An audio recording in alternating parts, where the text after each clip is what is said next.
Guys, ఈ horror ప్రపంచంలో ఎన్నో ఏళ్లుగా మన చుట్టూ తిరుగుతున్న ఒక కథ ఉంది. మనం ఎప్పుడైనా నెట్ఫ్లిక్స్ లేదా అమెజాన్ ప్రైమ్ లాంటి ఏ ఓటీటీ ప్లాట్ఫామ్ చూసినా ఆ సమయంలో మనకు ఖచ్చితంగా కనిపించే కథ ఇది. దాన్ని చూసే మీరు ఇప్పుడు థంబ్నెయిల్ మీద క్లిక్ చేశారు. కానీ దానివల్ల ఏమేమి జరిగాయో, ఆ బొమ్మ ఎందుకంత దురదృష్టకరమైనదో, లేదా ఆ కథ ఎందుకంత భయానకమైనదో ప్రతి ఒక్కరికి తెలుసు. ఆ కారణంగానే ప్రజలకు దాని గురించి తెలుసు. కానీ అది ఎందుకు అలా ఉంది, అది ఎందుకు హాంటెడ్ అనేది ఎవరికీ తెలియదు. అంటే అది హాంటెడ్గా ఎలా మారింది, అది ఫిక్షన్ కాదు, రియల్ స్టోరీ కదా, దాని అసలు సృష్టి ఏమిటి అనేది ఇంటర్నెట్లో ఎవరూ ఎప్పుడూ చూడలేదు. కానీ ఈరోజు ఈ వీడియోలో నేను మీకు అమెరికాలో ఉన్న యాన్నాబెల్ బొమ్మ గురించి ఆ విషయాలన్నీ చెప్పబోతున్నాను.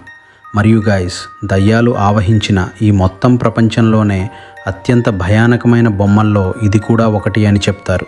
ఇందులో రాక్షసులున్నారు. ఇది ఎంతలా అంటే ఎంతోమంది ప్రాణాలు తీసిన బొమ్మ ఇది. ఈ బొమ్మ వల్ల చాలామంది ఆర్థిక ఇబ్బందులను ఎదుర్కోవాల్సి వచ్చింది. తమ కుటుంబ సభ్యులను కోల్పోవాల్సి వచ్చింది. కానీ ఎందుకు, ఏంటి, ఈ కారణాలన్నింటి గురించి మనం ఈరోజు ఈ వీడియోలో మాట్లాడతాం. చివరి వరకు తోడుగా ఉండండి. చివరిలో ఈ బొమ్మకి సంబంధించిన ఇంకా చాలా హర్రర్ కథలు కూడా మీకు చెప్తాను. వాటన్నింటి గురించి ఈరోజు మనం మాట్లాడుకుంటాం. అయితే ఈ వీడియో మొదలుపెట్టే ముందు ఇలాంటి మరిన్ని హర్రర్, మిస్టీరియస్ మరియు చారిత్రాత్మక వీడియోలు చూడటానికి ఈ ఛానల్ని సబ్స్క్రైబ్ చేసుకోండి. ఇప్పుడు ఈ కథ మొదలవుతుంది. ఈ కథ 1970ల కాలంలో మొదలవుతుంది. అప్పుడు డోనా వాళ్ళ అమ్మ క్రిస్మస్ గిఫ్ట్ కోసం డోనాకు ఒక కానుక తీసుకొచ్చింది. డోనా ఆ బాక్స్ని తెరిచినప్పుడు అందులోంచి ఒక బొమ్మ బయటకు వస్తుంది. అప్పటికే డోనాకు మంచి వయసుంది, బై ద వే గాయ్స్. కానీ మీ చిన్ననాటి లాంటి బహుమతి మీ యవ్వనంలో మీకు లభించినప్పుడు మీకు ఒక నాస్టాల్జియా, గత జ్ఞాపకాల ఫీలింగ్ వస్తుంది. ఆ సమయంలో ఆమెకు కూడా అలాంటి నాస్టాల్జియా, అలాంటి ఫీలింగ్ మరియు వైబ్ కలిగింది. నాకిప్పుడు ఒక బొమ్మ దొరికింది కదా అని అనుకుంది. ఆమెను చూసి వాళ్ళ అమ్మ కూడా చాలా సంతోషించింది. కానీ ఆ సమయంలో డోనా రూమ్మేట్ ఏంజీ ఆమె దగ్గరకు వచ్చి, అరే, నువ్వెందుకంతగా సంతోషిస్తున్నావు, నువ్వు దానితో ఆడుకోబోతున్నావా అని అడుగుతుంది.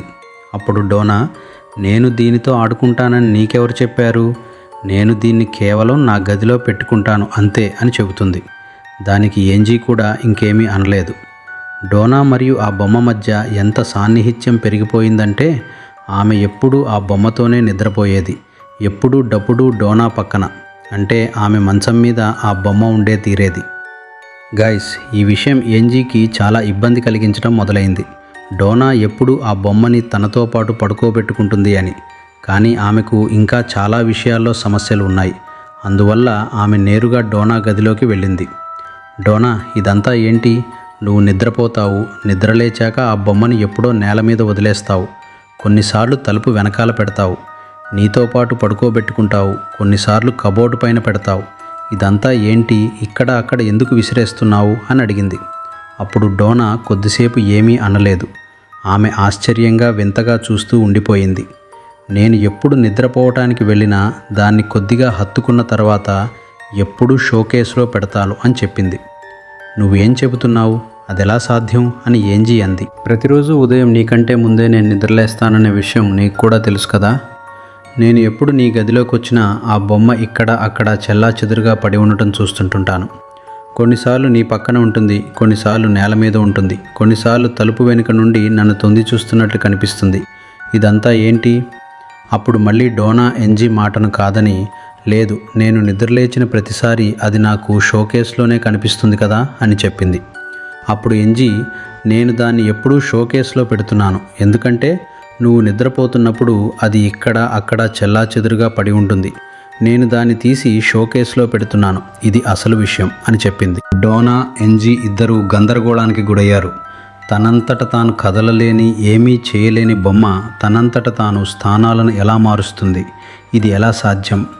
ఆ తర్వాత డోనా మరియు ఏంజీ, సరే, బహుశా ఇది మన మనసులోని భ్రమ కావచ్చు, ఈ కారణం వల్లనే ఇవన్నీ జరుగుతున్నాయేమో, మరియు మనకు దీంతో ఇంటరాక్షన్ అవుతుందేమో, సరేలే అనుకున్నారు. ఏంజీ తన గదిలోకి వెళ్ళిపోయింది మరియు అప్పటికే చాలా సమయం గడిచిపోయింది. ఇప్పుడు అదే రాత్రి జరిగిన విషయం. ఏంజీ తన గదిలో ఉంది. డోనా గదిలో నుండి డోనా గట్టిగా అరుస్తున్న శబ్దం ఏంజీ గది వరకు వినిపించింది. ఎన్జీ పరుగెత్తుకుంటూ డోనా గదికి వెళ్తుంది. అక్కడికి వెళ్ళి చూసేసరికి డోనా వణికిపోతూ తన మంచం మీద ముడుచుకుని కూర్చుని ఉంటుంది. మరియు ఆమె తన కళ్ళను పెద్దవి చేసి ఆ బొమ్మనే చూస్తూ ఉంటుంది. ఆ బొమ్మ వైపు చూస్తూ ఉంటుంది.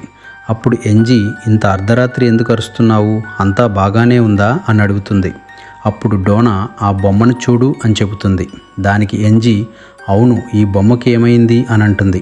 అప్పుడు డోనా, నేను రాత్రి నిద్రపోయే ముందు దీన్ని షోకేస్లో పెట్టాను. నాకు కొద్దిగా మెలకువ రాగానే అది వెళ్ళి ఆ కుర్చీలో కూర్చోవడం చూశాను. ఇక్కడి వరకు అంతా బాగానే ఉంది, కానీ దాని కాలు కదలటం కూడా నేను చూశాను అని చెబుతుంది. ఈ మాటతో డోనా, ఎన్జీ ఇద్దరూ చాలా భయపడిపోయారు. ఇవన్నీ ఎలా జరుగుతాయి, అసలు ప్రాణమే లేని బొమ్మలో ఇవన్నీ ఎలా జరగగలవు? నిజంగా దానిలో ఏదైనా ప్రాణం ఉంటే లేదా ఏదైనా ఆత్మ నివసిస్తుంటే మాత్రమే ఇది సాధ్యం. బహుశా ఏదైనా బయటి ఆత్మ దీని ద్వారా ఇవన్నీ చేయిస్తుందేమో, లేకపోతే ఇది అసాధ్యం. ఆ తర్వాత ఈ విషయానికి కొంచెం కాలం గడిచింది. ఒకసారి డోనా, ఎన్జీ ఇద్దరూ ఒక పార్టీకి వెళ్ళి తిరిగి వస్తున్నారు. వారు ఇంటికి వచ్చి తలుపు తీయగానే కింద ఒక ఉత్తరం పడి ఉంది. ఆ ఉత్తరాన్ని తెరిచి చూడగా దానిపై హెల్ప్ మీ అని రాసి ఉంది. ఇప్పుడు ఈ రైటింగ్ ఉంది కదా, ఇది ఏ సాధారణ మనిషిదిలాగా అనిపించలేదు. ఇది ఒక పసిపిల్లవాడి రైటింగ్ లాగా అనిపించింది. మరియు వాళ్లే చాలా కన్ఫ్యూజ్ అయ్యారు. ఇక్కడ హెల్ప్ మీ అంటున్నారేంటి? ఇక్కడ సహాయం ఎవరికి కావాలి? ఇక్కడ ఉండేది మేం మాత్రమే కదా, సహాయం ఎవరికి కావాలి? ఇక్కడ సహాయం కోసం ఎవరు అర్థిస్తున్నారు? అదే సమయంలో డోనా మరియు ఎన్జీ తమ కళ్ళను పైకెత్తి చూడగా అక్కడ హాల్వేలో ఆ బొమ్మ పడి ఉన్నట్లు కనిపించింది. అప్పుడే వారికి అర్థమైంది, మన చుట్టూ జరుగుతున్నది, ఇప్పుడు జరిగినది, ఇది ఎవరు రాశారో వారికి ఖచ్చితంగా ఆ బొమ్మతో ఏదో సంబంధం ఉండి ఉంటుందని. వాళ్ళు అంతకంటే ఎక్కువగా ఏమీ ఆలోచించకముందే వెంటనే వాళ్ళ ఫోన్ మోగింది. వారి టెలిఫోన్కు ఒక కాల్ వచ్చింది. ఆ కాల్ వాళ్ళ స్నేహితుడు లూ నుండి. అతను ఏమన్నాడంటే, ఈరోజు రాత్రికి నేను మీ ఇంటికి వచ్చి నిద్రపోతాను, దయచేసి నన్ను ఉండనివ్వండి, కొద్దిగా సమస్య వచ్చింది, నేను మీ ఇంట్లో వచ్చి ఉండాలి అని చెప్పాడు. ఆ తర్వాత వాళ్ళు, సరే ఈరోజు రాత్రికి అతన్ని ఇక్కడ ఉండనిద్దాం అని అన్నారు. ముగ్గురు చాలా హాయిగా నిద్రపోతున్నారు. అర్ధరాత్రి అయింది. అంతా ప్రశాంతంగా సాగుతోంది. అందరూ నిద్రపోతున్నారు. మళ్ళీ అరుపులు వినిపించాయి. కానీ ఈసారి డోనా గది నుండి కాదు, హాల్లో నిద్రపోతున్న లూ వైపు నుండి. ఈ సమయంలో ఎన్జీ మరియు డోనా ఇద్దరూ పరుగెత్తుకుంటూ హాల్ వైపు వెళ్ళారు. హాల్ వైపు వెళ్ళిన తర్వాత లూ అలాగే సోఫా మీద పడుకుని ఉండటం వారు చూశారు. కానీ అతని ఛాతీ మీద ఆ బొమ్మ కూర్చుని ఉంది. లూ అరుస్తూ, డోనా, ఇదంతా ఏంటి? నేను ఇక్కడ ప్రశాంతంగా పడుకుని ఉంటే ఈ బొమ్మ నా మీదకు వచ్చి కూర్చుంది. ఎవరో నా గుండెని చీల్చడానికి ప్రయత్నిస్తున్నట్టు నాకు అనిపించింది అని అన్నాడు. ఆ సమయంలో మాట్లాడుతుండగానే తన షర్టుని విప్పడానికి ప్రయత్నించగా లోపల రక్తం ఉంది మరియు అక్షరాల అతని ఛాతీ మీద రక్కినట్లు ఘాట్లు కూడా ఉన్నాయి. ఆ తర్వాత లూ, ఇదిగో చూడు, ఇదంతా జరిగింది మరియు ఈ బొమ్మ చేతుల మీద కూడా నా రక్తమే ఉంది అని అన్నాడు. ఇదంతా చూసిన అతను అక్కడి నుండి పారిపోయాడు. ఆ ఇంటిని వదిలి పారిపోయాడు, అది కూడా అర్ధరాత్రిలో. ఆ తర్వాత ఎన్జీ, డోనా మాట్లాడుకుంటున్నారు. ఇప్పుడు ఏమీ ఉన్నా ఏమీ జరిగినా వీటన్నిటికీ కారణం ఈ ఒక్క బొమ్మే అని. ఇక్కడ రాక్షస శక్తులతో చుట్టుముట్టబడినది ఈ బొమ్మే. ఆ తర్వాత వారు ఏమనుకున్నారంటే, అసలు ఆలోచించాల్సిన విషయం ఏమిటంటే, కొద్దిసేపటి క్రితం గెస్ట్ రూమ్లో బంధించి లాక్ చేసి పెట్టిన ఆ బొమ్మ హాల్ రూమ్కి ఎలా వచ్చింది, అది కూడా ఇతని ఛాతీ మీదకు. అప్పుడు వాళ్ళిద్దరూ ఈ బొమ్మలో ఏముందో మనం తెలుసుకోవాల్సిందే అని నిర్ణయించుకున్నారు.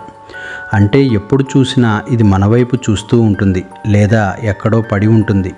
ఇది మనల్ని స్టాక్ చేస్తున్నట్లు అనిపిస్తుంది. మనం ఏమేం చేస్తున్నామో ఇది చూస్తుంది. మన ప్రతి అడుగు గురించి దీనికి అంచనా ఉంటుంది. మనం ఏం చేస్తున్నాం, ఏం చేయట్లేదో తెలుసు. ప్రతి కదలిక దీనికి తెలుసు. దాంతోపాటు చూస్తే ఆ బొమ్మ ఎప్పుడూ కదులుతూనే ఉంటుంది. ఎప్పుడూ ఇటువైపు అటువైపు. అది దానంతట అదే తిరుగుతుంది. కానీ ఎలాగో మనకు తెలియదు. మరియు ఈరోజు హద్దులు దాటిపోయింది. ఈరోజు మన స్నేహితుడి మీద దాడి కూడా చేసింది. ఇందులో ఏముంది అని అనుకున్నారు. ఆ తర్వాత గాయ్స్, డోనా మరియు ఎన్జీ కొన్ని తంత్రాలను ప్రయత్నించారు. కొంతమంది ఫాదర్స్ను పిలిచారు. అంటే ఆత్మలతో కాంటాక్ట్ చేయగల కొందరు పాస్టర్లను పిలిపించి ఈ బొమ్మతో కాంటాక్ట్ చేయడానికి ప్రయత్నించారు. ఈ బొమ్మ యొక్క ఆత్మను సంప్రదించినప్పుడు అప్పుడు తెలిసింది ఏమిటంటే, అవును, ఈ బొమ్మలో ఒక ఆత్మ నివసిస్తుంది అని. మరియు ఆ ఆత్మ పేరు అన్నాబెల్. అన్నాబెల్ అనేది దీని పేరు. కన్స్ట్రక్షన్ సమయంలో చనిపోయిన 7 ఏళ్ల చిన్నారి ఇది అని తెలిసింది మరియు ఆ ఆత్మ ఆ స్థలం నుండి బయటపడలేకపోయింది. ఈ విషయాలన్నీ డోనా మరియు ఎన్జీలకు తెలిసాయి. ఆ తర్వాత ఆ బొమ్మ ఈ మాట కూడా చెప్పింది, నేను మీతో చాలా సురక్షితంగా ఉన్నానని భావిస్తున్నాను. నేను మీకు ఎలాంటి హాని చేయదలుచుకోలేదు. మీతోనే ఉండాలనుకుంటున్నాను. నేను ఉండుండగలిగేలా నాకు కొద్దిగా ఒక గది లేదా చిన్న స్థలం ఇవ్వండి. I really feel safe around you guys. ఇదంతా విన్న తర్వాత ఎందుకో తెలియదు కానీ డోనా మరియు ఎన్జీ దానికి అనుమతి ఇచ్చారు. సరే అని చెప్పారు. సరే, మీరు మాకు ఎలాంటి హాని చేయకూడదనుకుంటే మీరు మాతో ఉండవచ్చు అని అన్నారు. కానీ అన్నాబెల్ బొమ్మను కొన్ని రోజులు తమ దగ్గర ఉంచుకున్న తర్వాత వారు ఒక విషయాన్ని గమనించారు. ఇప్పుడు డోనా మరియు ఎన్జీ చాలా సైలెంట్ అయిపోయారు. వారు చాలా నిశ్శబ్దంగా మారిపోయారు. లైక్ ఆ బొమ్మ తప్ప వారికి ఇంకేమీ మిగల్లేదు. ఇద్దరూ ఒకరితో ఒకరు అంతగా మాట్లాడుకునేవారు కాదు. ఇల్లంతా పూర్తిగా నిశ్శబ్దంగా మారిపోయింది. చీకటి శక్తులు తమ తలల మీదే తిరుగుతున్నట్లు వారికి అనిపించడం మొదలైంది. వారి చుట్టూ ఇల్లంతా వ్యాపించున్నాయనిపించింది. మొదట్లో మన మధ్య కేవలం ఒక బొమ్మ మాత్రమే ఉందేమో అనిపించేది. ఇప్పుడు ప్రతి అడుగులో ఎవరో మనల్ని గమనిస్తున్నట్లు అనిపిస్తుంది. ప్రతి అడుగులో ఎవరో మన ప్రతిదాన్ని ఫీల్ అవుతున్నారని మరియు అంతకంటే ఎక్కువగా మనం వారిని ఫీల్ అవుతున్నామని అనిపించడం మొదలైంది. కేవలం ఆ ఒక్క బొమ్మ, అన్నాబెల్ బొమ్మ కారణంగా. డోనా మరియు ఎన్జీ ఇప్పుడు చివరగా ఒకరోజు కూర్చుని, ఇలా మనం పని చేయలేము, ఇలా మనం మాట్లాడుకోలేము, ఏమీ చేయలేము, మనం ఈ ఇంట్లో ఇక్కడ ఉండలేము, మనం ఏదో ఒకటి చెయ్యాలి అని అనుకున్నారు. ఎన్జీ, మరి మనం ఏం చేద్దాం అని అడిగింది. అప్పుడు డోనా, మనం ఈ బొమ్మను వదిలించుకోవాలి, మనం ఈ బొమ్మను మన ఇల్లు నుండి పంపేయాలి. దగ్గరలోని చర్చిలో ఒక ఫాదర్ ఉంటారు, నాకు ఆయన తెలుసు, ఆయన వచ్చి ఈ బొమ్మను తీసుకువెళ్తారు అని చెప్పింది. ఆ తర్వాత చాలా రాత్రికి ఆ పాస్టర్, ఆ ఫాదర్ వచ్చి ఆ బొమ్మ మీద ముందుగా పవిత్ర జలం చల్లారు. దాన్ని కొద్దిగా పవిత్రం చేశారు మరియు పవిత్రం చేసిన తర్వాత ఆయన తన కారులో ఆ బొమ్మను పెట్టుకుని బయలుదేరాడు. ఆ తర్వాత డోనా మరియు ఎన్జీ ఇద్దరూ ఇప్పుడు బొమ్మ ఇంట్లో లేదని చాలా ఫ్రీ మైండెడ్గా ప్రశాంతంగా ఫీల్ అయ్యారు.